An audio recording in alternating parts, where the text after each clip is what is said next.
Friends, तो आज हम करेंगे क्लास 10 साइंस का चैप्टर जो कि है केमिकल रिएक्शंस एंड इक्वेशंस। ठीक है, तो एनसीईआरटी की लाइन बाय लाइन एक्सप्लेनेशन आज हम करेंगे केमिकल रिएक्शंस एंड इक्वेशंस। ठीक है, चलिए। तो सबसे पहले यहाँ पर हमें कुछ सिचुएशंस दी गई है, हम उन सिचुएशंस को समझते हैं। तो बेसिकली सबसे पहला सिचुएशन है जिसमें एक मिल्क को, ठीक है, मिल्क को समर में ऐसे रूम टेम्परेचर पे छोड़ दिया है। ये बहुत ही कॉमन इशू है जो कि आप अपनी मदर से भी पूछ सकते हो, तो आपको ये बहुत अच्छे से समझ में आएगा कि जब हम मिल्क को रूम टेम्परेचर में, स्पेशली समर्स में अगर हम ऐसे छोड़ देते हैं तो आपको पता है उसमें हो जाती है कर्डलिंग। एक टर्म यूज़ किया है मैंने, कर्डलिंग। कर्डलिंग क्या होता है? कर्डलिंग का मतलब होता है बेसिकली कि वो क्या होता है, लैक्टिक एसिड की वजह से किस में कन्वर्ट हो जाता है, कर्ड में। ठीक है, लैक्टिक एसिड। तो आपने ये सारी टर्म्स पता होनी चाहिए कि किस वजह से होता है। ठीक है, तो answer will be lactic acid. ठीक है, ओके। नेक्स्ट है यहाँ से कि जब एक आयरन तवा को अगर हम छोड़ दे तब क्या होगा। तो अगर हम आयरन तवा को ह्यूमिड टेम्परेचर में छोड़े या फिर ह्यूमिड एटमॉस्फेयर में छोड़े तो उस वक्त उसमें क्या हो जाएगी, रस्टिंग हो जाएगी। ठीक है, इसमें हो जाएगी रस्टिंग, RUSTING। तो ये टर्म आपने पता होनी चाहिए। रस्टिंग को फर्दर हम करोजन वाले टॉपिक में पढ़ेंगे, अभी के लिए फ़िलहाल आप इसे वर्ड को ध्यान में रखना। ठीक है, ओके। इसी तरह से यहाँ पर कुछ और सिचुएशंस दी गई हैं जिनको आपने इमेजिन करना है कि क्या होगा अगर ऐसा हो। तो अगर देखो यहाँ से व्हेन वी रिस्पायर तो क्या होता है, there is exchange of gases, है ना, या फिर हम कह सकते हैं there is break down of food, actually break down of food, right. तो हम इन सारी चीज़ों को डे टू डे लाइफ में क्या करते हैं, इन सारी चीज़ों को एक्सपीरियंस करते हैं, राइट। अगर हम इन सब एक्टिविटीज़ में देखें तो जो सब्सटेंस की नेचुरल आइडेंटिटी है ना, जो नेचुरल आइडेंटिटी है वो कहीं ना कहीं चेंज हो गई है ना। जैसे कि पहले वाली सिचुएशन को ही एग्जांपल हम लेते हैं, तो पहले क्या था, वो मिल्क था। ठीक है, पहले क्या था, मिल्क था। उसके बाद वो क्या बन गया, कर्डलिंग की वजह से कर्ड बन गया, आप कह सकते हो। है, तो यहाँ पर हम देख रहे हैं कि मिल्क की अलग प्रॉपर्टीज़ होती हैं, वहीं अगर हम कर्ड की प्रॉपर्टीज़ की बात करें तो वो अलग होती है। दैट मीन्स कि वी कैन से कि यहाँ पे कहीं ना कहीं सब्सटेंसेस के नेचर या फिर हम कह सकते हैं आइडेंटिटी में चेंज आई है ना, आइडेंटिटी में चेंजेस आए हैं। ठीक है, तो यहाँ से आपको ये ध्यान में होना चाहिए कि the nature and identity of initial substance have somewhat changed. Clear, चलिए, ओके। अब हमने प्रीवियस क्लासेस में भी फिज़िकल और केमिकल चेंजेस के बारे में हमने पढ़ा है। ये जो है बहुत बेसिक चीज़ है जो कि आपको क्लास 7th से ही समझा दी जाती है। ठीक है, तो आपने क्या करना है, फिज़िकल और केमिकल चेंजेस का एग्जाम्पल आपने कमेंट सेक्शन में लिखना है। क्लियर, चलिए। नेक्स्ट यहाँ से आता है when ever a chemical change occurs, जब भी एक केमिकल चेंज होता है तो हम कहते हैं कि उसमें वहाँ पर केमिकल रिएक्शन हुई है। तो हम इन शॉर्ट कह सकते हैं कि केमिकल चेंज इसका मतलब है केमिकल चेंज, दैट मीन्स कि केमिकल रिएक्शन। ठीक है, चलिए, ओके। तो अब हम यहाँ पर देखो, यहाँ पर बोला है you may perhaps be wondering कि what actually is meant by a chemical reaction. ये केमिकल रिएक्शन का असली मतलब क्या होता है, तो ध्यान से सुनिए। The chemical reaction is a process, ठीक है, it's a process by which chemicals react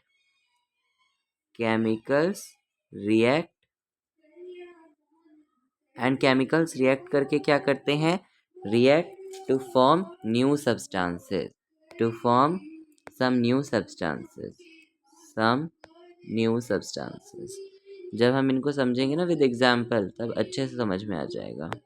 ठीक है, चलिए, तो यहाँ से फिलहाल आप डेफिनेशन को याद कर लीजिए कि process by which chemicals react to form some new substance is called chemical reaction. Clear, okay. अब हमारे पास यहाँ पर है एक एक्टिविटी, चलिए इस एक्टिविटी को समझते हैं। तो इस एक्टिविटी में कहा है हमसे कि आपने क्या करना है, एक मैग्नीशियम रिबन लेना है और उसको इन प्रेजेंस ऑफ एयर आपने बर्न करना है। बर्न करेंगे तब हम क्या ऑब्जर्व करते हैं कि यहाँ पर क्या इकट्ठा हो रहा है, वॉच ग्लास में आप देख सकते हो यहाँ पर मैग्नीशियम पाउडर इकट्ठा हो रहा है। ठीक है, तो इस मैग्नीशियम पाउडर को हम क्या कहते हैं, मैग्नीशियम ऑक्साइड। ठीक है, अब यहाँ से पॉसिबल क्वेश्चंस क्या पहले तो एक्टिविटी पढ़ो तब आपको खुद समझ में आ जाएगा कि क्या क्या यहाँ से पूछ सकते हैं।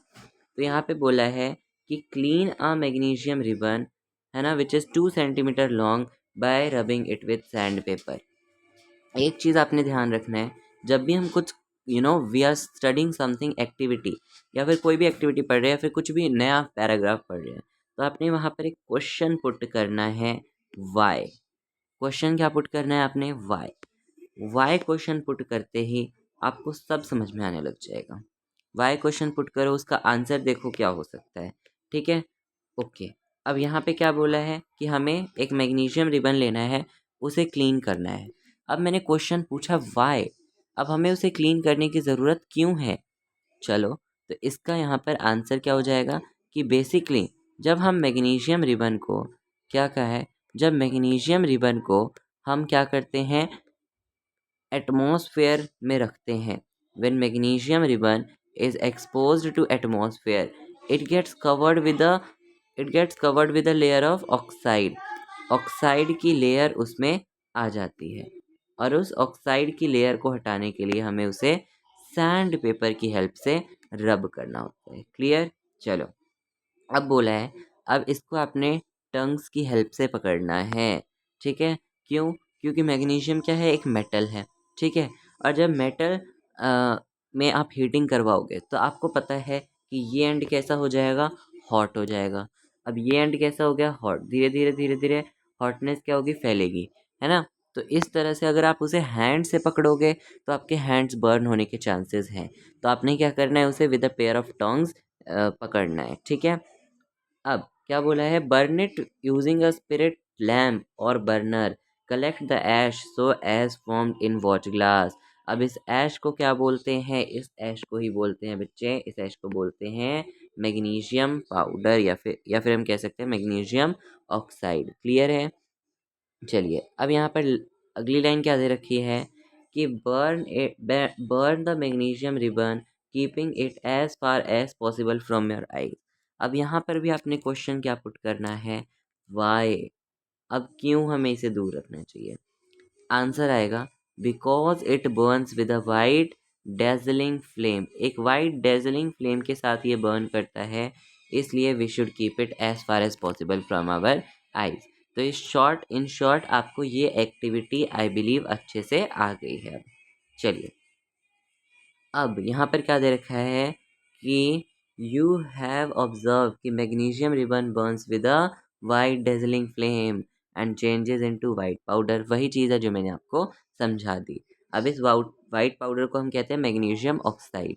ठीक है, अब ये मैग्नीशियम ऑक्साइड बना कैसे, ये बना है मैग्नीशियम ने ऑक्सीजन के साथ रिएक्ट किया, या फिर हम कह सकते हैं प्रेजेंट या फिर इन प्रेजेंस ऑफ एयर जब मैग्नीशियम को हमने बर्न किया तो फिर ये रिएक्शन हुई। क्लियर हो गया है। चलिए, नेक्स्ट एक्टिविटी है एक्टिविटी 1.2।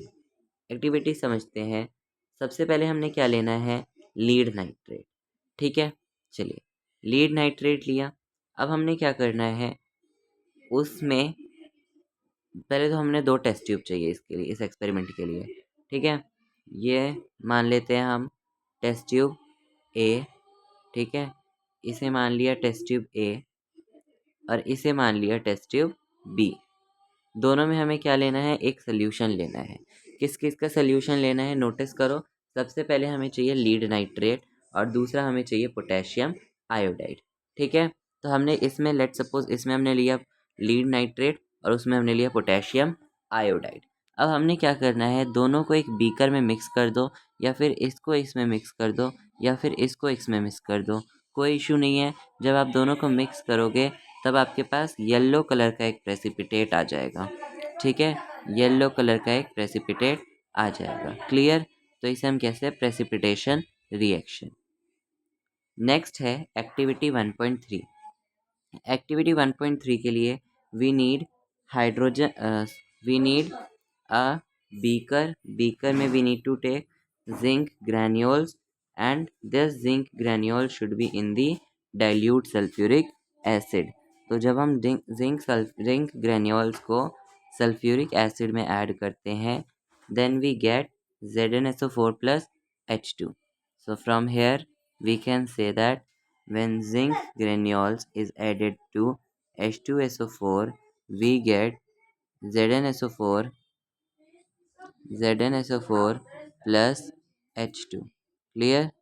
ओके। सो यहाँ पर व्हेन यू टच दिस, अब जब हम इस सरफेस को टच करते हैं we feel hot.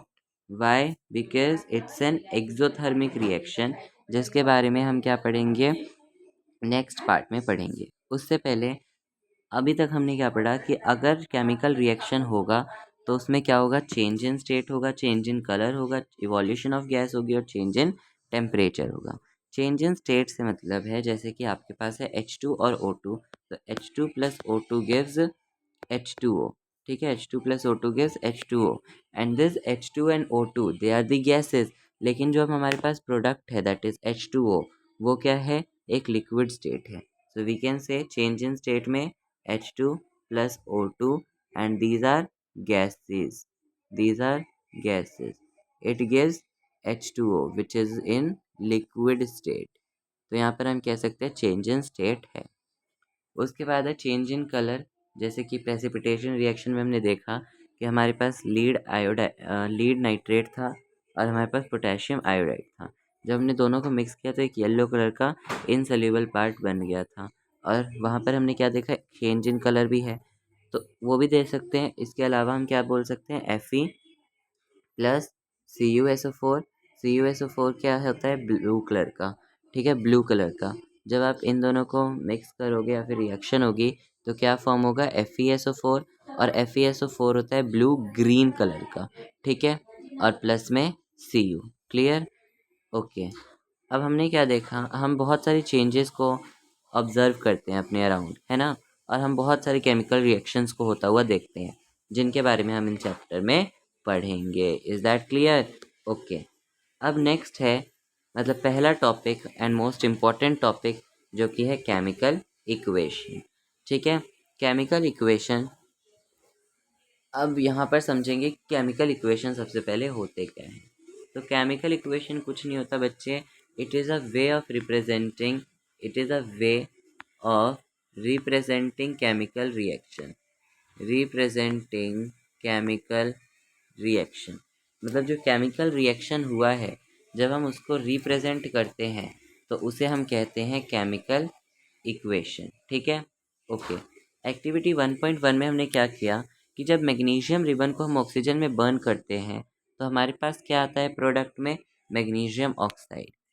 This description, है ना, अगर हम इसको पूरा बताने लग जाए कि when magnesium ribbon is burn in oxygen it gets converted into magnesium oxide, तो ये थोड़ा सा क्या हो गया, लॉन्ग हो गया है। तो हमें क्या करना होगा, शॉर्टर फॉर्म में लिखना है, सिंप्लीफाइड फॉर्म में। तो शॉर्टर फॉर्म में लिखना है तो वो मेथड होता है वर्ड इक्वेशन। यहाँ पर देख रहे हो, magnesium plus oxygen gives magnesium oxide. यहाँ पे वर्ड लिखे हुए हैं रिएक्टेंट और प्रोडक्ट। अब रिएक्टेंट क्या होते हैं और प्रोडक्ट क्या होते हैं। रिएक्टेंट वो सब्सटेंसेस होते हैं जो कि केमिकल रिएक्शन में पार्ट लेते हैं, केमिकल रिएक्शन में पार्ट लेते हैं। ठीक है, और प्रोडक्ट क्या होते हैं, जो कि केमिकल रिएक्शन के बाद फॉर्म होते हैं। ठीक है, they are formed during a chemical reaction. ठीक है, और इनके बीच में क्या है, प्लस का साइन है। ठीक है, और ये है एरो हेड जो कि डायरेक्शन ऑफ रिएक्शन को शो कर रही है कि इस तरफ रिएक्टेंट है और जिस तरफ एरो का हेड होगा उस तरफ प्रोडक्ट होगा। क्लियर? ओके। तो यहाँ पर भी उसी चीज़ को समझाया गया है कि substances that undergo chemical chain is called reactant. और अगर इस केस में देखा जाए तो मैग्नीशियम और ऑक्सीजन रिएक्टेंट होते हैं और जो न्यू सब्सटेंस फॉर्म होता है हम उसे प्रोडक्ट बोलते हैं। ठीक है, और वर्ड इक्वेशन जो होता है उसमें आपके पास प्लस साइन होता है। प्लस साइन क्या होता है, मतलब कि आपका रिएक्टेंट के बीच में होता है कि कितने रिएक्टेंट हैं, मतलब प्लस लगाते हैं उनके बीच में। ठीक है, चलिए अब हम बात करते हैं राइटिंग अ केमिकल इक्वेशन। अब हम एक केमिकल इक्वेशन को लिखते कैसे हैं। ठीक है, तो basically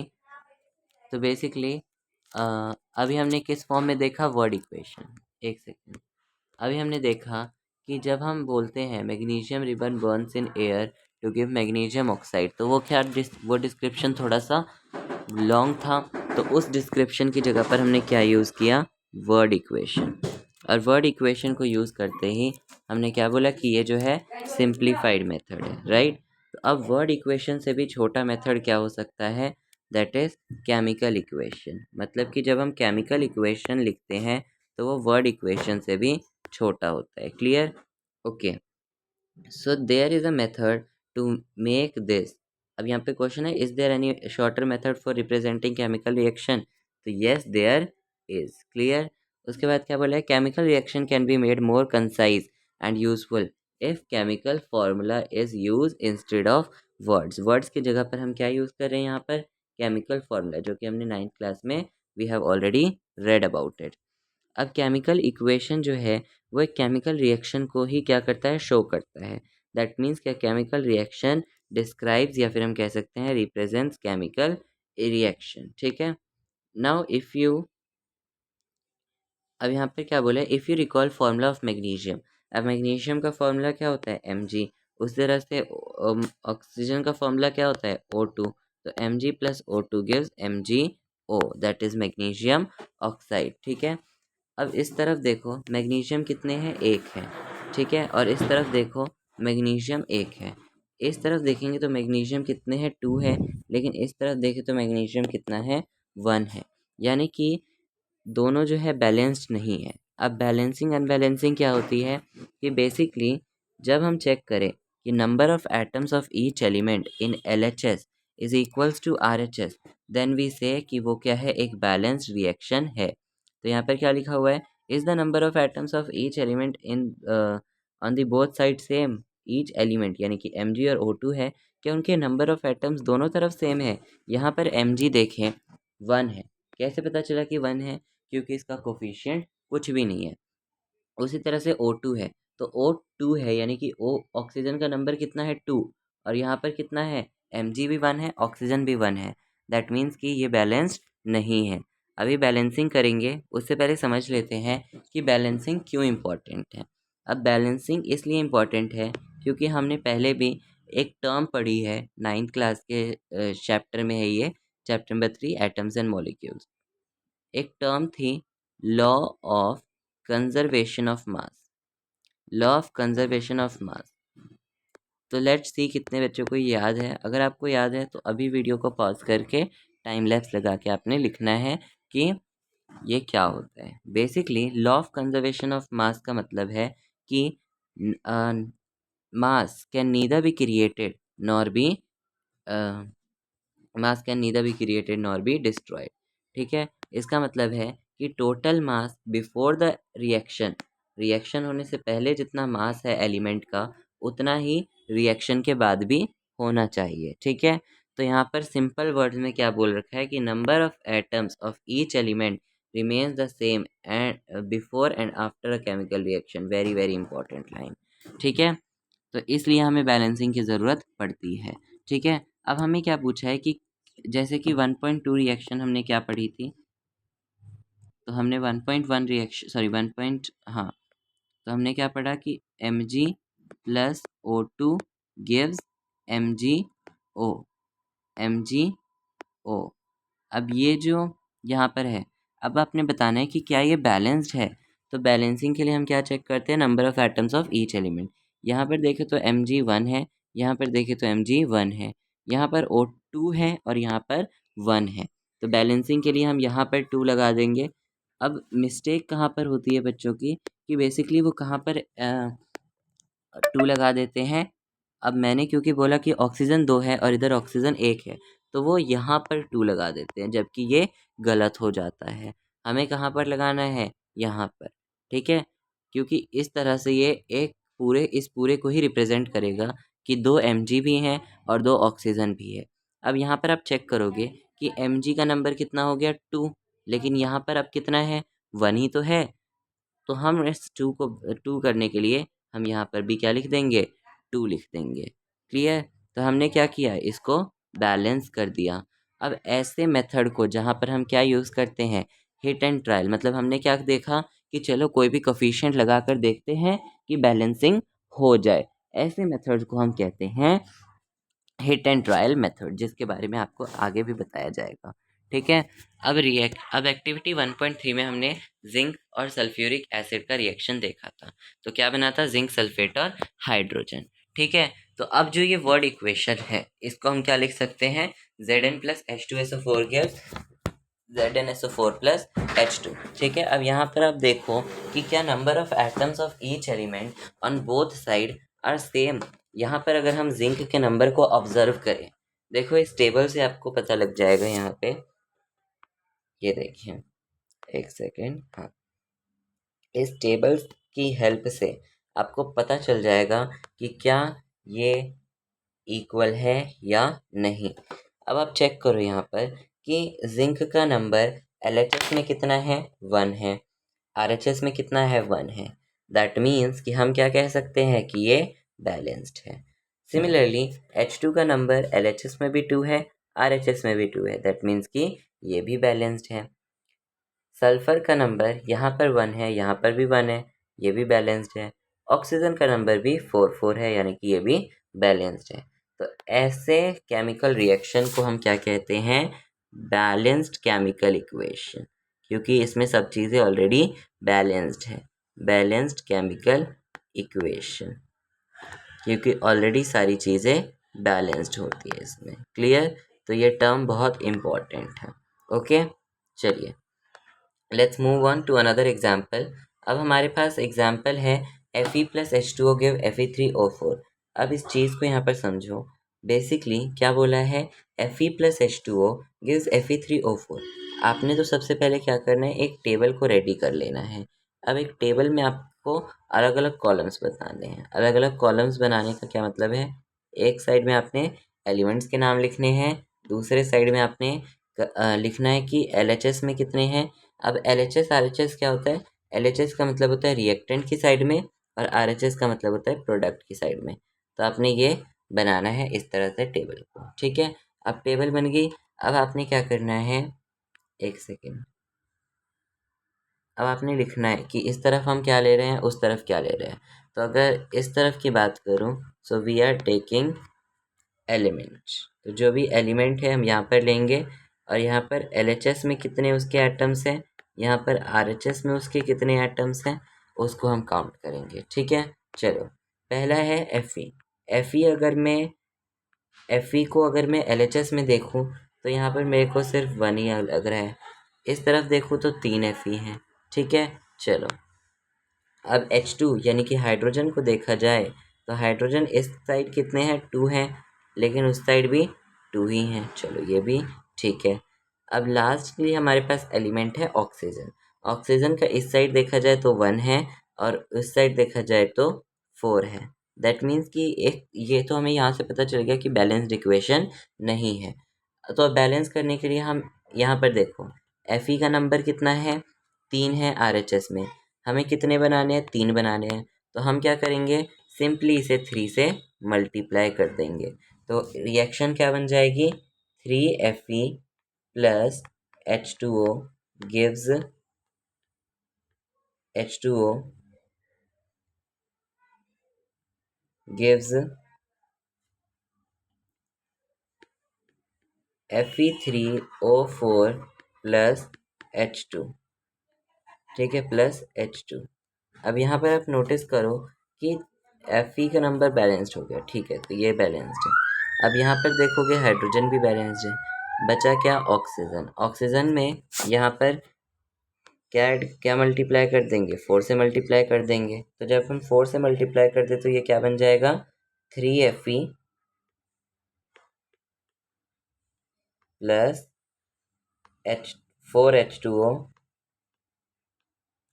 gives Fe3O4 plus H2। अब ठीक है, ऑक्सीजन ने अपने आप को बैलेंस कर लिया, लेकिन अब उसने गड़बड़ की, क्या की कि अब उसने हाइड्रोजन को डिसबैलेंस कर दिया। क्योंकि हाइड्रोजन का नंबर अब यहाँ पर कितना हो गया, 8 हो गया, क्योंकि 4 टू ज़ा कितना होता है, 8। लेकिन इस साइड कहाँ, इस साइड कितने हैं, 2 ही हैं। तो हम क्या करेंगे कि यहाँ से हम 4 यहाँ पर भी लिख देंगे। अब देखो, अब क्या बन गया हमारे पास बैलेंस्ड इक्वेशन। सो देयरफॉर हम लिख सकते हैं कि 3Fe plus H2 4H2O is equals मतलब गिव्स Fe3O4 प्लस H2, ठीक है, 4H2। तो यहाँ से ये क्या हो गया, बैलेंस्ड हो गई। क्लियर।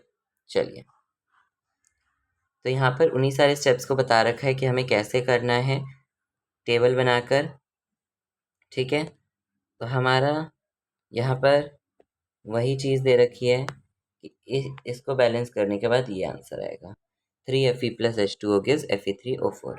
ये बात मैंने आपको पहले भी बताई थी कि इस मेथड को हम कहते हैं हिट एंड ट्रायल मेथड, क्योंकि हम इसमें छोटे से छोटा कोफिशिएंट लेके बनाते हैं कि मतलब बैलेंसिंग करते हैं, ठीक है। चलिए, अब लास्ट स्टेप क्या होता है, जो कि एक ऑप्शनल स्टेप होता है, लेकिन since it's a board exam तो ये बहुत इंपॉर्टेंट है। तो writing symbols of physical state, we know कि हमारे पास बहुत सारे फिजिकल स्टेट्स प्रेजेंट हैं। फिजिकल स्टेट में क्या क्या आता है, सबसे पहले हमारे पास होता है सॉलिड, फिर लिक्विड, फिर gas, liquid and we know another form which is gas. अब इन तीनों के अलावा हमारे पास एक और फॉर्म होती है जिसे हम कहते हैं एक्वस। अब ये एक्वस क्या होता है उसको हम समझते हैं। उससे पहले आपने क्या करना है, इनके सिंबल्स को समझना है। जैसे कि अगर गैसियस है कोई भी तो हम क्या यूज़ करेंगे, जी। अगर लिक्विड है तो हम क्या यूज़ करेंगे, एल। एक्वस है तो AQ, सॉलिड है तो S, ठीक है। अब एक्वस शब्द का मतलब कि जब हम एक्वस कब लिखते हैं, जब रिएक्टेंट या फिर प्रोडक्ट का कोई भी एलिमेंट या फिर हम कह सकते हैं कंपाउंड किस में प्रेजेंट हो, वाटर में, ठीक है। When it is present as solution, solution की तरह वो वाटर में प्रेजेंट हो, तब हम ब्रैकेट में लिख देते हैं AQ, क्योंकि वो वाटर में प्रेजेंट होता है। जैसे कि डाइल्यूट HCl है, तो डाइल्यूट HCl यानी कि ऑलरेडी उसमें वाटर है, तो हम क्या कह सकते हैं कि ये क्या हो गया, एक्वस सोल्यूशन, ठीक है। तो आई होप आपको ये समझ में आ गया हो। चलिए, नेक्स्ट है यहाँ से, ओके, तो यहाँ पर वैसी सारी चीज़ों को लिख दिया है। नाउ यू माइट थिंक कि बेसिकली हमने यहाँ पर H2O के साथ G क्यों लिखा है, क्योंकि H2O तो एक लिक्विड स्टेट होता है, लेकिन हमने लिखा क्या है, G, यानी कि गैसियस स्टेट। ऐसा इसलिए क्योंकि जब आप चैप्टर नंबर 3 में पढ़ोगे कि जितने भी मेटल्स होते हैं वो सब एक साथ एक वाटर के साथ रिएक्ट नहीं करता। कोई होता है जो कोल्ड के साथ रिएक्ट करता है, कोई होता है जो हॉट के साथ रिएक्ट करेगा, कोई होता है जो कोल्ड या फिर हॉट किसी के साथ रिएक्शन नहीं करेगा, और कोई होता है कि जो स्टीम के साथ रिएक्शन करता है। तो जब स्टीम हम लिखते हैं ना, H2O जब स्टीम की प्रेजेंट में होता है ना, तो हम उसे लिखते हैं, जब H2O स्टीम की फॉर्म में होता है जब हम उसे लिखते हैं गैसियस फॉर्म, क्योंकि उस वक्त H2O किस फॉर्म में होता है, स्टीम की फॉर्म में, तो हम H2O को लिखते हैं gaseous form. I hope so it's clear. Okay, अब जब रिएक्शन होती है ना, काफ़ी बार क्या होता है कि हम उसके बगल में क्या लिखते हैं, कोई जो भी कैटालिस्ट यूज़ करते हैं ना, हम उसे यूज़ करते हैं। अब कैटालिस्ट क्या होते हैं, बेसिकली ऐसे सब्सटेंसेस जो कि रेट ऑफ रिएक्शन में चेंज लाते हैं। अब वो रेट ऑफ रिएक्शन को कम भी कर सकते हैं या फिर बढ़ा भी सकते हैं, ठीक है। चलिए, ओके, तो यहाँ से ये चीज़ क्लियर हो गई आपको। ओके, तो यहाँ पर कुछ एग्जाम्पल दे रखा है, जैसे कि CO प्लस H2, ये क्या देगा आपको, CH3OH, जो कि होता है मीथानॉल, ठीक है, मीथानॉल। ओके, अब ये क्या है, ये अपने आप तो हुई नहीं है, ये कैसे हुई है, 340 ATM प्रेशर की वजह से, ठीक है, एनर्जी की वजह से।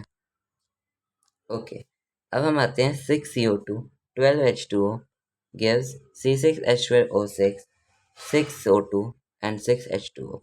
ये है ये है आपका फोटोसिंथेसिस रिएक्शन। क्या है ये? Photosynthesis reaction. ओके। और यहाँ पर कैटेलिस्ट हमने क्या, या फिर कैटेलिस्ट नहीं कहेंगे, यहाँ पर हमने कुछ नेसेसरी कंडीशंस यूज़ किए हैं, जो कि है सनलाइट और क्लोरोफिल। चलिए नेक्स्ट है, अब यहाँ से इन टेक्स्ट क्वेश्चन है, why should magnesium ribbon be cleaned before burning in air, जो कि हम ऑलरेडी डिस्कस कर चुके हैं। उसके बाद है right a balanced equation for HCl, तो H2 plus O2 gives HCl, इसे हम कहते हैं बैलेंस्ड रिएक्शन। ओके, यहाँ पर बैलेंस्ड पूछा है, तो आपने क्या करना है, हाइड्रोजन क्या है H2 और क्लोरीन क्या होता है Cl2 गिव्स HCl, और यहाँ पर 2 हाइड्रोजन है 2 क्लोरीन है, तो HCl का भी नंबर कितना हो जाएगा 2। क्लियर। चलिए नेक्स्ट है बेरियम क्लोराइड। बेरियम क्लोराइड क्या होता है BaCl2 प्लस एल्यूमिनियम सल्फेट क्या होता है Al2SO4 थ्राइस, ठीक है, Al2SO4 थ्राइस। तो क्या मिलेगा, barium sulphate which is BaSO4 plus aluminium chloride which is AlCl3। अब बस हमने क्या करनी है, बैलेंसिंग करनी है। देखो व्हाट आई फील, इस टाइप के क्वेश्चंस में क्या होता है ना, कि बैलेंसिंग तो बहुत इजी होती है। बैलेंसिंग तो हम कैसे भी कोई भी एक छोटे कोफिशिएंट को लेते हैं और उससे बैलेंसिंग कर लेते हैं, लेकिन what I feel over here, इसकी डिफ़िकल्टी कहाँ आती है, केमिकल फार्मूला बनाने में। ठीक है, तो उस चीज़ को आपने क्या करना है, अच्छे से प्रैक्टिस कर लेना है, क्योंकि जितने भी ये जो है सोडियम वाटर, सोडियम हाइड्रोक्साइड, तो इन सब के एटलीस्ट आप केमिकल फार्मूला याद कर सकते हो, जो कि बुक में गिवन है। ठीक है, ओके।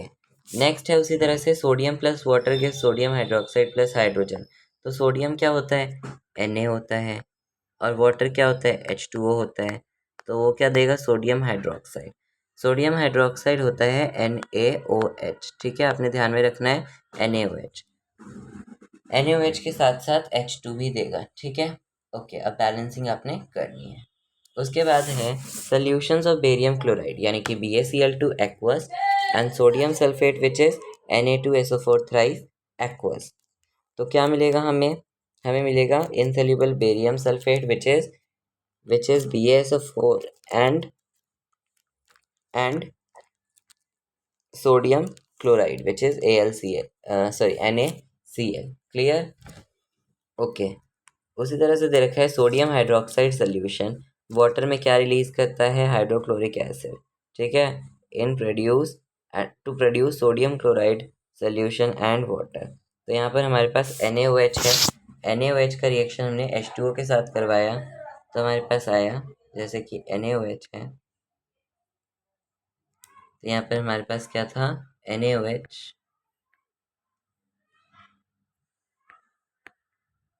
प्लस H2O, हमें मिला, क्या मिला, सोडियम क्लोराइड यानी कि NaCl प्लस, अच्छा यहाँ पे लिखा है हाइड्रोक्लोरिक एसिड, तो ऐसे हो गई है, देखो सोडियम हाइड्रोक्साइड क्या होता है NaOH, और क्या बोला है हाइड्रोक्लोरिक एसिड, तो वो होता है HCl। तो जब रिएक्शन करेंगे तो क्या बनेगा, sodium chloride which is NaCl,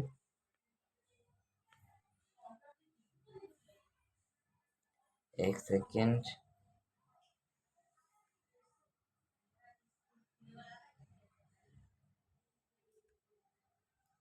okay. तो क्या बोला NaCl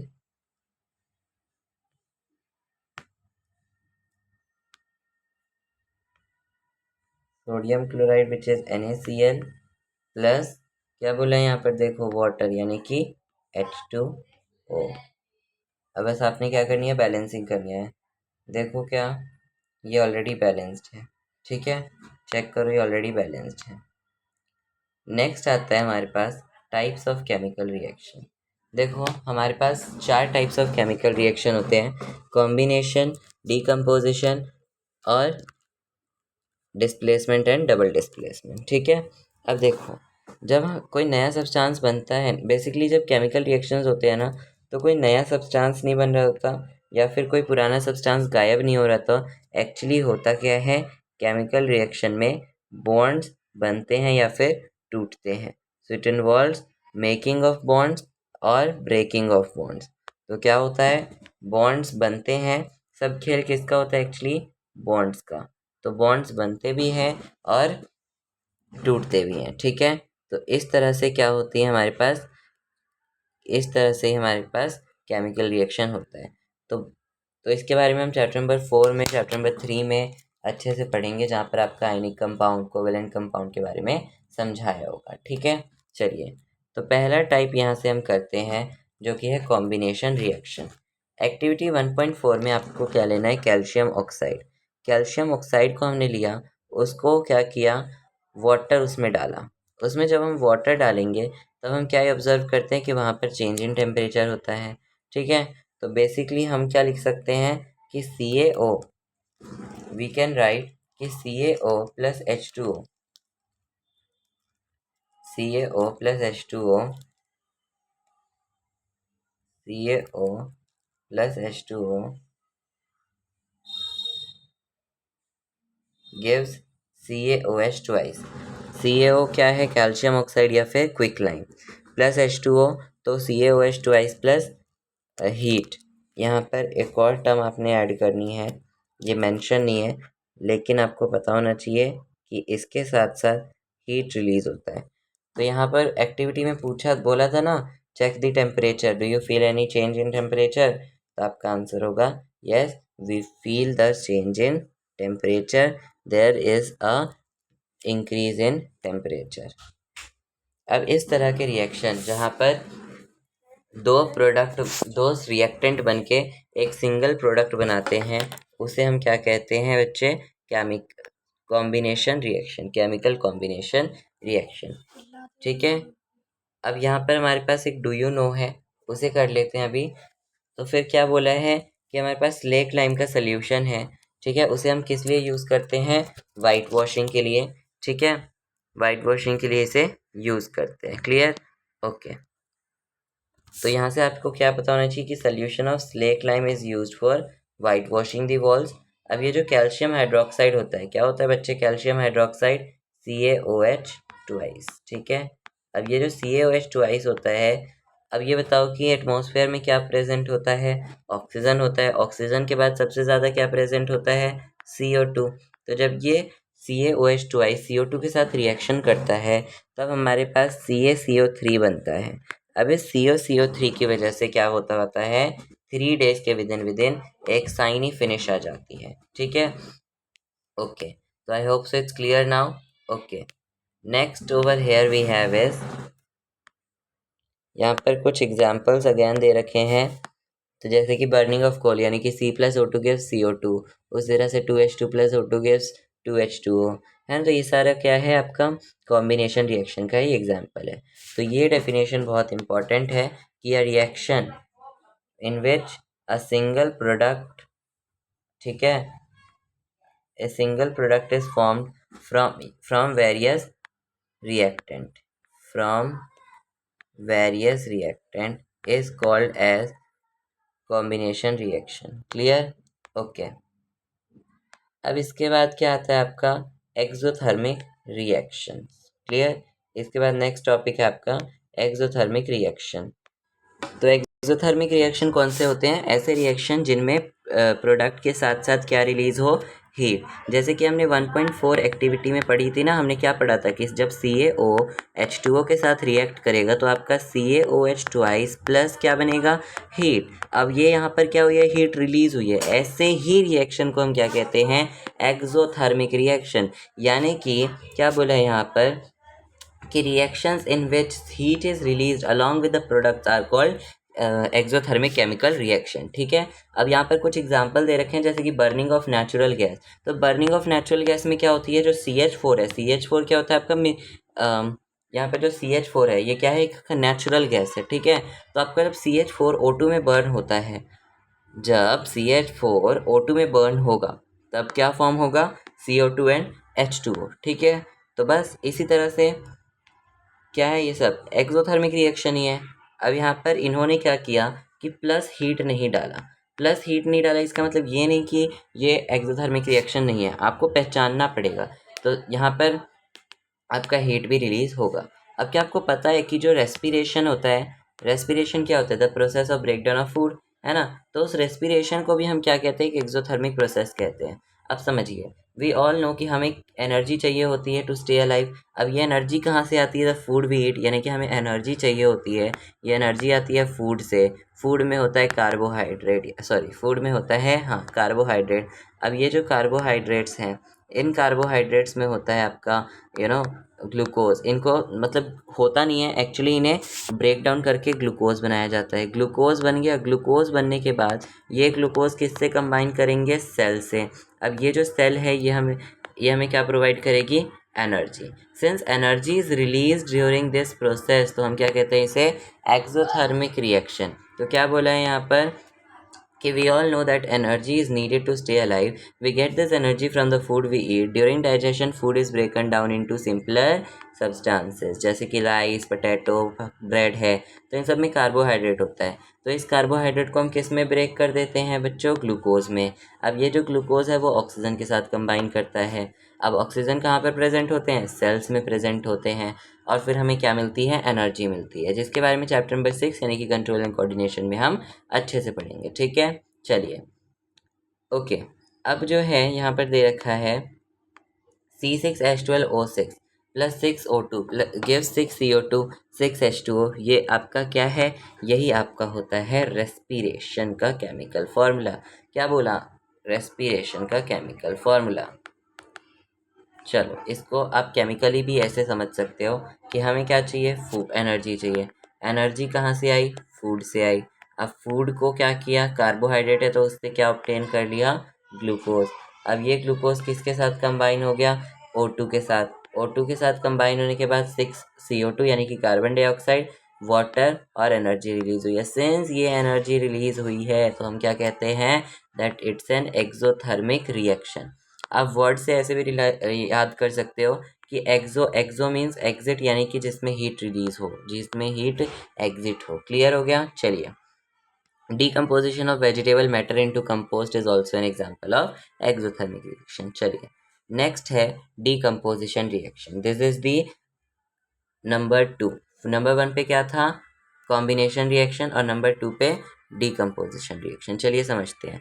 यहाँ पर एक एक्टिविटी है जहाँ पर आपने क्या लेना है? फेरस सल्फेट के क्रिस्टल्स लेने हैं। फेरस सल्फेट के क्रिस्टल्स होते हैं लाइट ग्रीन कलर के, very very important for 1 mark. Light green colour के आपके होते हैं, ठीक है। अब ये इनको हमने क्या करना है? इस फेरस सल्फेट क्रिस्टल्स के अब इनको हमने हीट करनी है। जस्ट सिंपल हीटिंग, यहाँ पर देख सकते हो आप, ये जैसे कर रही है यहाँ पर, तो उस तरह से हमने भी करना है, ठीक है। अब जब आप हीटिंग करोगे इसकी तो आपका Fe2O3 रिलीज होगा, SO2 रिलीज होगा और SO3 रिलीज होगा। क्लियर? अब इस Fe2O3 को हम क्या कहते हैं? Ferric oxide. इसे हम क्या कहते हैं? Ferric oxide. क्लियर? चलिए, तो इस रिएक्शन में हम देखेंगे कि जो सिंगल रिएक्टेंट है, रिएक्टेंट क्या था? FeSO4 यानी कि फेरस सल्फेट। तो यहाँ पर जो सिंगल रिएक्टेंट है वो क्या कर रहा है? वेरियस प्रोडक्ट में ब्रेक डाउन हो रहा है ना? तो वेरियस प्रोडक्ट यानी कि Fe2O3 SO2 में ब्रेक हो रहा है। अब यहाँ से अगर देखा जाए तो बेसिकली फेरस सल्फेट के क्रिस्टल्स होते हैं हाइड्रेटेड। हाइड्रेटेड का मतलब है उनमें होता है वाटर मॉलिक्यूल। अब ये वाटर मॉलिक्यूल कितने होते हैं? 7, ठीक है, जिसको आप वाटर ऑफ क्रिस्टलाइजेशन एक टॉपिक है चैप्टर नंबर 2 में, वहाँ पर आप पढ़ोगे, ठीक है। चलिए, उससे पहले ये जानना ज़रूरी है कि इसमें होता है वाटर। अब जब हम इसकी हीटिंग करवाते हैं, बहुत सिंपल है ये चीज़। देखो, जब आप कोई भी चीज़ हीट करते हो तो जैसे कि आपने क्या किया, एक आपके पास फ्राइंग पैन है, ठीक है, आपके पास एक पैन है, लेट्स से जो भी है, पैन है, ठीक है, फैन नहीं पैन, ठीक है, ये पैन है, इसमें आपका थोड़ा थोड़ा सा पानी है, थोड़ा सा बस पानी है, ज़्यादा नहीं, थोड़ा सा वाटर है, ठीक है, थोड़ा सा यहाँ पे वाटर है। क्लियर? ठीक है, थोड़ा सा वाटर है। आपने क्या किया? आपने इसकी हीटिंग करवा दी। अब आपको पता है कि जब थोड़ा थोड़ा देर हो जाएगा, थोड़ी देर हो जाएगी और थोड़ी देर हो जाएगी, तो उसके बाद क्या होगा कि ये अपने वाटर मॉलिक्यूल्स को लूज़ कर देगा। यानी कि अब क्या बचेगा? सिर्फ ये फ्राइंग पैन और ये वाटर मॉलिक्यूल्स विल डिसअपियर, या फिर हम कह सकते हैं वाटर मॉलिक्यूल्स हट जाएंगे, है ना। तो या फिर वो हम कह सकते हैं कि दे लूज वाटर मॉलिक्यूल्स, ठीक है। और क्या करते हैं वो, किस में चेंज हो जाते हैं, ferric oxide, sulphur dioxide and sulphur trioxide. Ferric oxide क्या है, सॉलिड है, SO2 SO3 क्या है, गैसेस है। क्लियर हो गया है। चलिए नेक्स्ट है कैल्शियम कार्बोनेट। कैल्शियम कार्बोनेट की जब हम हीटिंग करवाते हैं तब हमें क्या मिलता है, CaO यानी कि क्विक लाइम और कार्बन डाइऑक्साइड, ठीक है, बस सिंपल। अब इस कार्बन जो कैल्शियम ऑक्साइड है हम पहले भी जानते हैं, it is used for manufacturing cements, है ना, इन सब चीज़ों में इसको यूज़ किया जाता है, ठीक है। अब आप सब में क्या देखोगे, इन सब में हीटिंग करवाना इज़ कॉमन। तो ऐसे डिकम्पोजिशन रिएक्शन जिनमें हीटिंग हम करवाते हैं उन्हें हम कहते हैं, क्या कहते हैं बताइए, थर्मल डिकम्पोजिशन, ठीक है। आगे आप पढ़ोगे, एक और रिएक्शन देखते हैं उससे पहले, लीड नाइट्रेट। देखो लीड नाइट्रेट क्या होता है, PbNO3 ट्वाइस, ठीक है। उसके बाद हमने लिया लीड ऑक्साइड, PbO।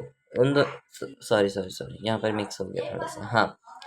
तो PbNO3 ट्वाइस क्या होता है, लीड नाइट्रेट। इसकी आपने क्या करवा दी, हीटिंग करवा दी। हीटिंग के बाद क्या आ गया, 2PbO यानी कि लीड ऑक्साइड, और NO2 और O2 जो कि क्या है, गैसेस हैं, ठीक है। तो इन सब में हम देख रहे हैं कि हम क्या करवा रहे हैं, एक सिंपल चीज़ करवा रहे हैं विच इज़ हीटिंग। तो हीटिंग का जो प्रोसेस है वो सब में क्या है, कॉमन है। तो हमने क्या करवाई है, सब में हीटिंग करवाई है। तो ऐसे, और क्या हो रहा है कि एक सिंगल रिएक्टेंट बहुत सारे प्रोडक्ट दे रहा है। तो ऐसे को हम क्या कहते हैं, thermal decomposition reaction. I hope कि आपको यहाँ से डिकम्पोजिशन रिएक्शन की डेफिनेशन क्लियर होगी कि ऐसे रिएक्शन जिनमें सिंगल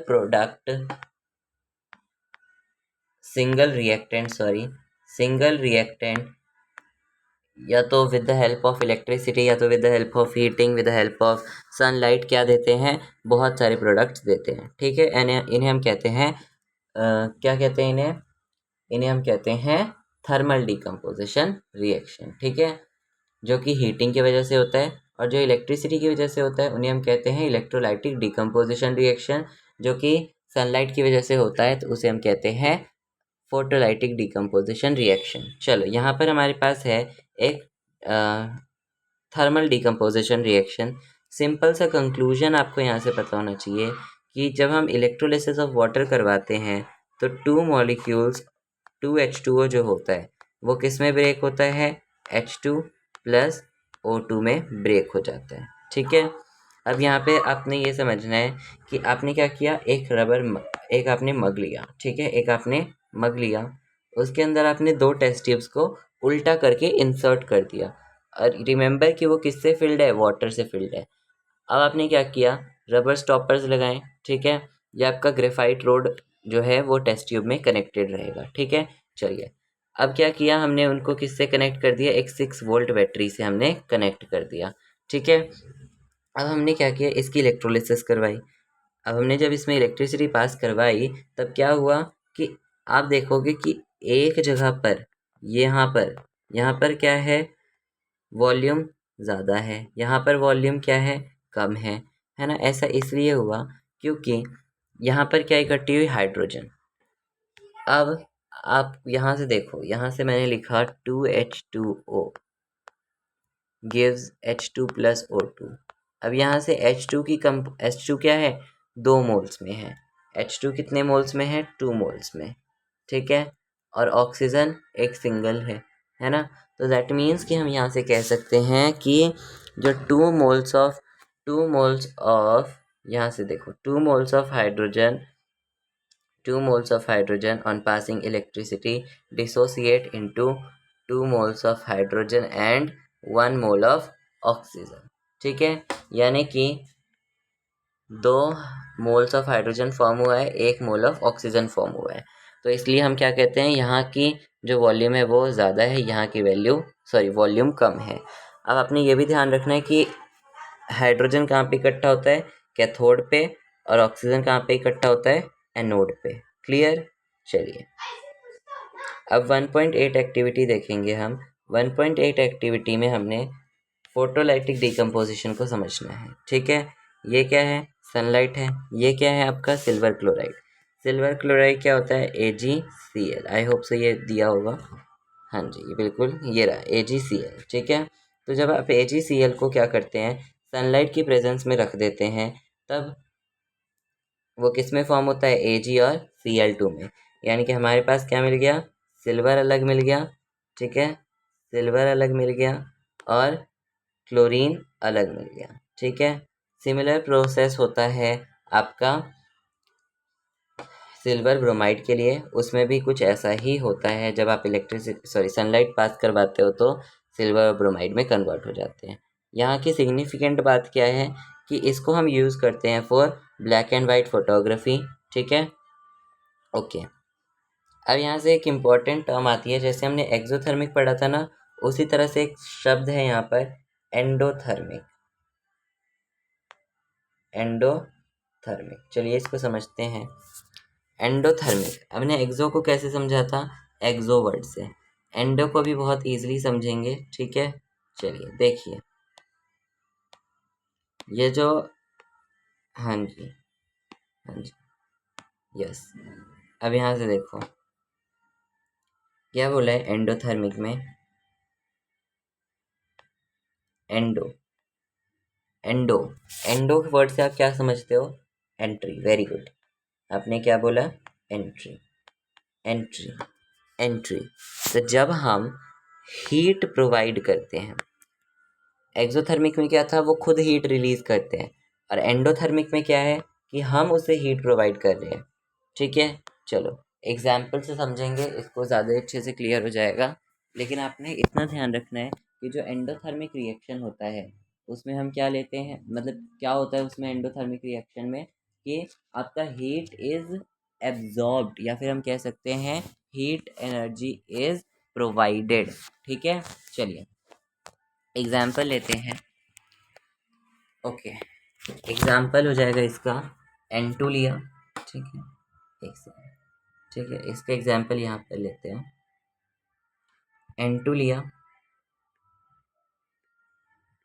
प्लस O2 लिया, तो क्या बनाएगा बच्चों, वो बनाएगा NO। बैलेंसिंग करने के लिए हमने यहाँ पर 2 को रखा है, ठीक है। अब ये N2 और O2 में हमने ऐसे ही नहीं है कि दोनों रिएक्शन कर रहे हैं, इसमें हमने 130 या फिर अप्रॉक्सी 180 किलो जूल ऑफ हीट हमने प्रोवाइड करवाई है। तो यहाँ पर आप देखोगे कि हीट एनर्जी क्या हुई है, एब्जॉर्ब हुई है। मेन वर्ड ध्यान रखो, हीट एनर्जी इज एब्जॉर्ब्ड, ठीक है, रटो मत, इसे समझो, हीट एनर्जी इज एब्जॉर्ब्ड। या फिर याद करो कि एंडो, एंडो मीन्स एंट्री, यानी कि हम उसे हीट प्रोवाइड कर रहे हैं, क्लियर है। चलिए कुछ क्वेश्चंस आए हैं, उन क्वेश्चंस की प्रैक्टिस हम करते हैं। a solution of substance X is used for white washing। हम किसके सब्सटेंस को हम यूज करते हैं, हम यूज करते हैं कैल्शियम ऑक्साइड को, ठीक है, कैल्शियम ऑक्साइड। बच्चों कैल्शियम ऑक्साइड होता है CaO, ठीक है। चलिए अब क्या बोला है, write the reaction of the substance X named with above with water. तो कैल्शियम ऑक्साइड क्या होता है, CaO plus H2O, it gives you CaOH twice plus में हीट, ठीक है। चलो नेक्स्ट है, why the amount of gas collected in one of the test tube is double the other. वही चीज़ है यहाँ पर जो मैंने आपको पहले भी समझाई थी, कि जैसे कि 2H2O है, 2H2O है हमारे पास, जब उसमें हम इलेक्ट्रिसिटी पास करवाते हैं तो it dissociate to give 2 moles of H2, 2 moles of hydrogen and 1 mole of oxygen। Since ये 2 मोल्स होता है तो इसलिए यहाँ पर डबल गैस इकट्ठी होती है, और हाइड्रोजन कैथोड पे होगा, ऑक्सीजन एनोड पे होगा, ओके। नेक्स्ट है डिस्प्लेसमेंट रिएक्शन। तो ऐसा रिएक्शन जिसमें एलिमेंट ए दूसरे एलिमेंट के सॉल्ट सोल्यूशन में से उसको डिस्प्लेस कर देता है। एग्जाम्पल से समझेंगे ज़्यादा बेहतर क्लियर होगा। यहाँ पर हमने क्या किया, 2 आयरन नेल्स को लिया, उसके कॉपर सल्फेट सोल्यूशन में हमने डुबा के रखा हुआ है।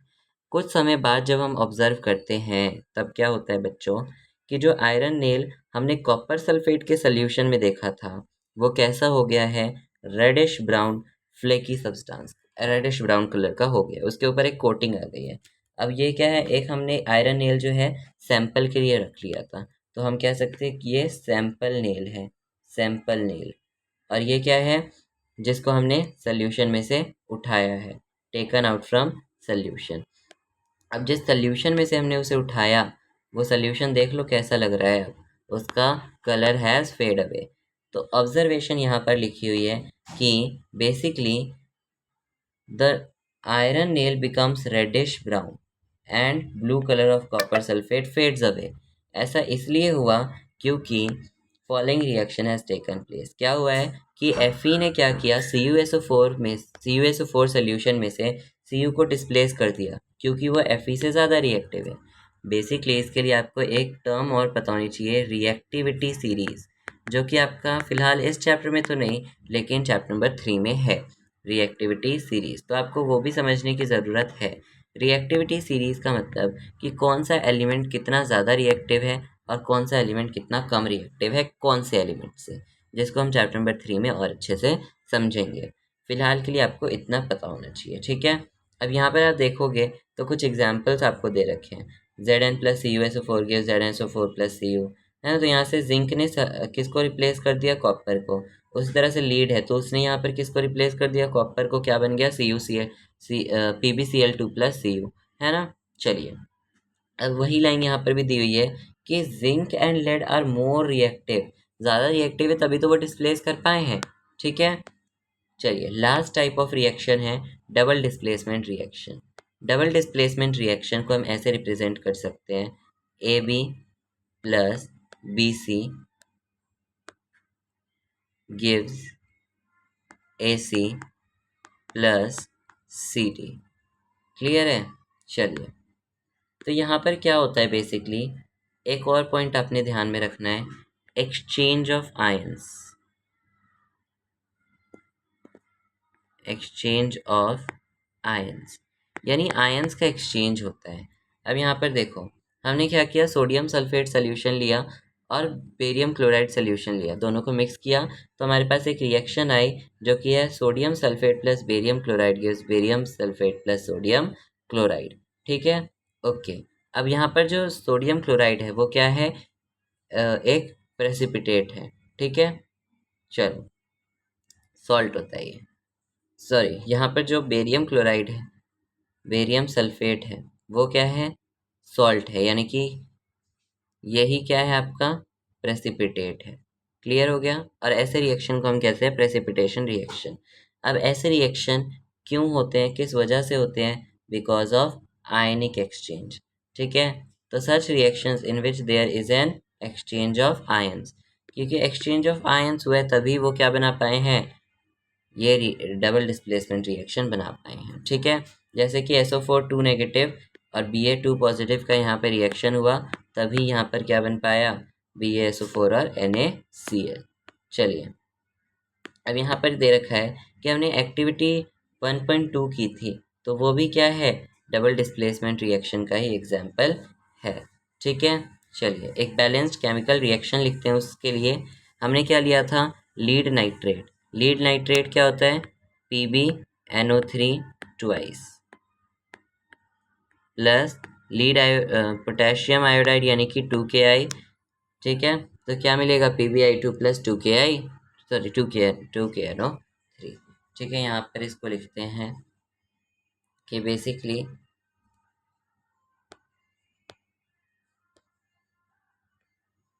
ओके, तो क्या है कि PbNO3 twice plus 2Ki gives PbI2 plus 2KNO3, ठीक है। ये हो गया आपका रिएक्शन। क्लियर। चलिए, नेक्स्ट है, ओके, अब दूसरा टॉपिक यहाँ से आता है ऑक्सीडेशन और रिडक्शन। तो ऑक्सीडेशन रिडक्शन क्या होता है, हम उनको समझते हैं। बेसिकली ऑक्सीडेशन का मतलब होता है gain of oxygen, removal of hydrogen, इन्हें हम कहते हैं ऑक्सीडेशन। फिर रिडक्शन क्या होगा, लॉस ऑफ हाइड्रोजन या फिर gain of, sorry, loss of oxygen या फिर गेन ऑफ हाइड्रोजन, तब होगा रिडक्शन। क्लियर।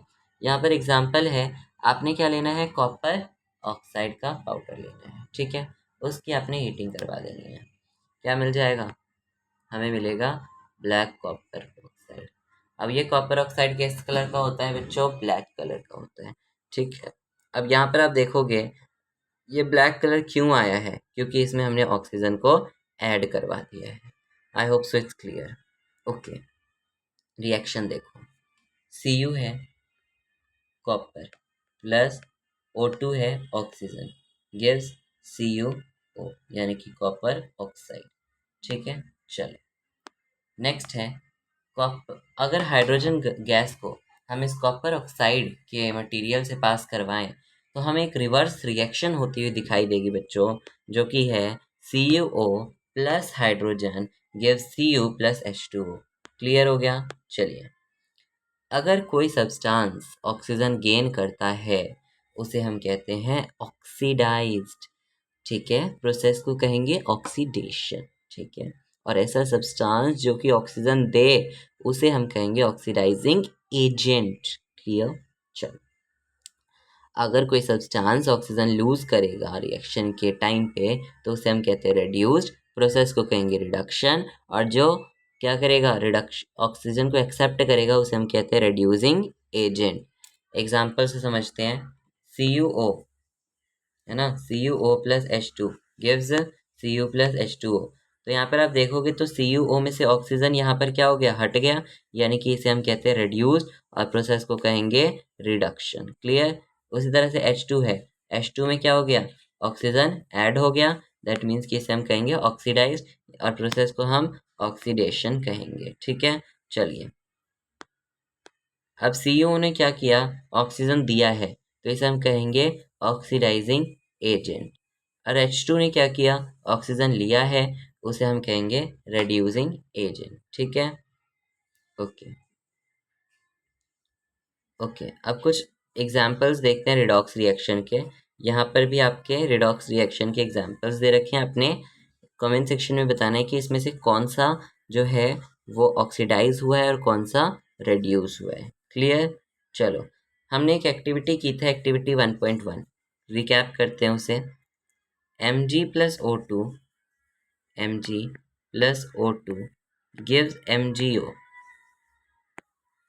अब ये जो मैग्नीशियम ऑक्साइड है, यहाँ पर हम अगर देखें तो वो क्या हुआ है, ऑक्सीडाइज्ड, ऑक्सीडाइज्ड, ठीक है। चलिए, नेक्स्ट है, अब ऑक्सीडेशन रिडक्शन के क्या इफ़ेक्ट्स होते हैं डे टू डे लाइफ में।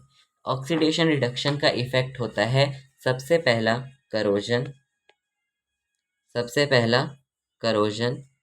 करोजन क्या होता है, करोजन इज अ सिचुएशन जहाँ पर कोई भी मेटल क्या हो जाता है, करोड हो जाता है। करोड का इन द सेंस की मतलब क्या होता है कि कोई भी एटमॉस्फेयर कंडीशन की वजह से, एटमॉस्फेरिक कंडीशन की वजह से वो खराब हो जाता है, या फिर eaten up by airs, eaten up by airs, ठीक है। ओके, नेक्स्ट है, कभी आपने देखा होगा कि आप कोई शाइनी सी चीज़ लाए, कुछ दिन बाद क्या होता है, आपने उसको ह्यूमिड कंडीशन में रखा या फिर ऐसे ही रख दिया, चलो मान लिया, ठीक है। अब उस पे क्या होती है कि रस्टिंग लग जाती है, ठीक है, अगर आयरन का होगा तो रस्टिंग लग जाती है उस पे। तो बेसिकली उस रस्टिंग में होता क्या है, उसके ऊपर ऑक्साइड, यानी कि हम कह सकते हैं कि एयर ने क्या कर दिया है, उस मेटल के ऊपर अटैक कर दिया है। क्या कर दिया है बच्चों, अटैक कर दिया है। क्लियर है। ओके, अब यहाँ पर देखो, बिल्कुल अच्छी डेफिनेशन है ये, बहुत अच्छी डेफिनेशन है। When a metal substance is attacked by sub substances around it such as moisture or acid, it is said to be corrode and this process will be called as corrosion। Clear हो गया। चलिए, अब इसको जो है हम और ज़्यादा अच्छे से डीपली कह सकते हैं, हम chapter number 3 which is metals and non metals में पढ़ेंगे। क्लियर। नेक्स्ट है रैंसिडिटी। रैंसिडिटी, इट मीन्स कि the food becomes rancid. What is meant by the word rancid, rancid का मतलब है खराब हो जाना, ठीक है। तो basically when we leave a packet of chips, है ना, when we leave a packet of chips for some times by, है ना, so what happens, it becomes rancid. You see that it becomes a soft, that crispiness is not there, so we say that it has become rancid, and that is all about rancid. And if you talk about definition, this is going to be the definition: when fats and oils are oxidized, they become rancid. और इसके effect क्या होते हैं? Their smell and taste are going to change. Obviously that's not good for health, ठीक है। चलिए, अब यहाँ पर कुछ क्वेश्चंस दे रखे हैं, उनको हम प्रैक्टिस करते हैं।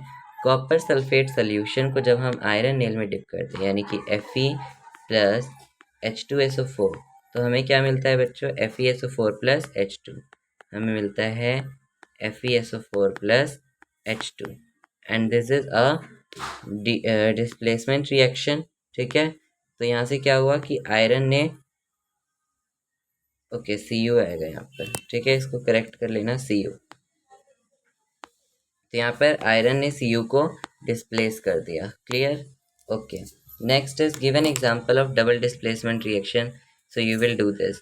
Identify the substances that are being oxidised and that are reduced in the following reaction, like 4Na plus O2 gives Na2O, right। तो यहाँ से बताना है कि कौन सा ऑक्सीडाइज हुआ है। तो Na में देखें तो ऑक्सीजन जुड़ा है, दैट मीन्स कि that is oxidise, and O2 इज reduced. Similarly, CuO plus H2 gives Cu plus H2O. So from here, Cu is reduced and H2 is oxidized. Clear? Now let's have a quick sum up that what we have read. Okay, number one thing we read that a complete chemical equation represents the reactants with their product and their physical states. A chemical reaction is balanced so that the number of atoms of each type involved in a chemical reaction are same. Number 3, in a combination reaction, a single product is formed. Number 4, decomposition reaction are opposite of combination reaction, and single product is going to break down into many. Number 6, reactions in which heat is given out along with product are exothermic. And number 7, a reaction in which heat energy is absorbed is endothermic. Number 8, when element displaces another element from its compound, it is displacement reaction. Two different atoms of group of atoms, when they are ionically exchanged, then we say that it's a double displacement reaction. So precipitation involves produce of insoluble salts. Then reactions also involve the gain or loss of oxygen or hydrogen by oxygen, and oxidation is the gain of oxygen or loss of hydrogen, and reduction is loss of oxygen.